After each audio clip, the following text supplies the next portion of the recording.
Today we're going to talk about how to cut celery. So celery comes in a big head like this. You have a head of celery. That's normally how it's sold. You can buy pieces that have already been washed and trimmed for you, but it's typically cheaper and it'll keep longer in its whole form like this. And to use celery, you have to break off what's called a stalk. And you can see here that it's kind of dirty. It's just the nature of the way it grows. So when you're using celery, you need to make sure that you wash all of the stalks that you're going to use. So I've already washed this piece of celery. And what we're gonna do is take our sharp knife, clean it off, trim off any funky ends, right? I'll trim off this end. And depending on what you're using your celery for will determine how you decide to cut it. So say you're making a crudité platter and you want to, so like a nice fresh vegetable platter, and you want just strips. You're going to hold your celery up, okay? So it's almost like a C on the counter, on the cutting board. And then using the tip of your knife, you just cut straight down.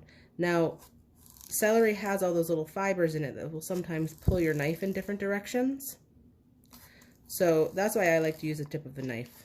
I feel like I have a little bit more control. So now we have some matchsticks or julienne of celery that you can put on a crudité platter. Sometimes the recipe calls for diced celery, and that's a weird shape to dice, right? So what I do is I start with my julienne. I'm gonna cut this in half so I can show you the other thing in a minute. Okay, we'll start with our julienne. I'm going to cut it a little smaller. Remember, anytime you're cutting vegetables to cook, it really depends on what you want the end result to be. The smaller you cut a vegetable, the more it will disappear visually into the food. You'll still taste it, but it really depends on what you're going for. So if you're cooking something and you want the celery to sort of disappear and you don't want to see a lot of it, you're going to cut a pretty fine julienne. You're going to gather it all together.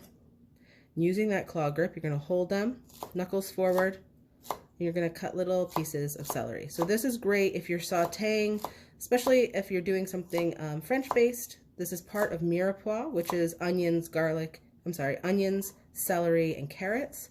Okay, so you could cook this down with onions and carrots, and it creates a beautiful aromatic combination for a base of almost any soup.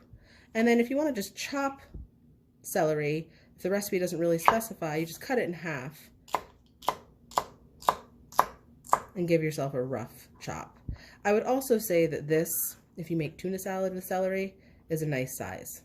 Okay, so that is how you deal with celery. It's an awkward shape, so I wanted to make sure we covered it.